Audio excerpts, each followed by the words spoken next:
설명절을 앞두고 택배, 지인 등을 사칭한 문자메시지나 해킹 이메일 등이 급증하고 있어 주의가 요구된다. 과학기술정보통신부는 오늘 13일 평창 동계올림픽이 진행 중이고 설명절이 다가옴에 따라 사회적 분위기에 편승한 스미싱 문자메시지, 해킹 이메일 등으로 이용자 피해 주의가 요구된다고 밝혔다. 이와 관련해 과기정통부는 최근 택배 사칭 스미싱의 탐지 비율이 특히 증가하고 있다고 설명했다.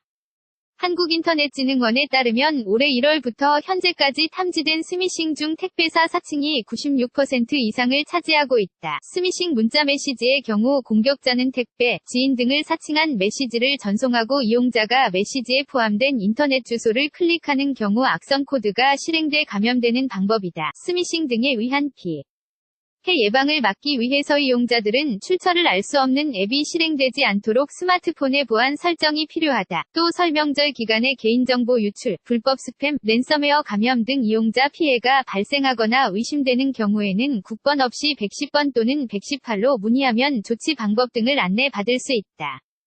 한국인터넷진흥원은 현재 24시간 비상대응체계를 유지하고 통신사업자, 백신사 등 사이버 대응 유관기관과 한라인을 운영하여 악성 코드 유포지 등 차단, 백신 프로그램 업데이트 등 신속한 공동 대응 체계를 운영 중에 있다고 밝혔다.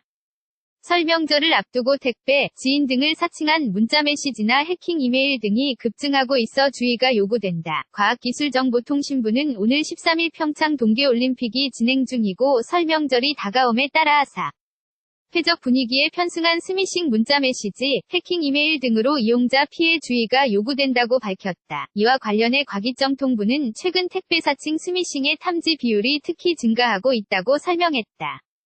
한국인터넷진흥원에 따르면 올해 1월부터 현재까지 탐지된 스미싱 중 택배사 사칭이 96% 이상을 차지하고 있다. 스미싱 문자메시지의 경우 공격자는 택배, 지인 등을 사칭한 메시지를 전송하고 이용자가 메시지에 포함된 인터넷 주소를 클릭하는 경우 악성 코드가 실행돼 감염되는 방법이다. 스미싱 등에 의한 피해 예방을 막기 위해서 이용자들은 출처를 알 수 없는 앱이 실행되지 않도록 스마트폰의 보안 설정이 필요하다. 또 설명절 기간에 개인정보 유출, 불법 스팸, 랜섬웨어 감염 등 이용자 피해가 발생하거나 의심되는 경우에는 국번 없이 110번 또는 118로 문의하면 조치 방법 등을 안내받을 수 있다.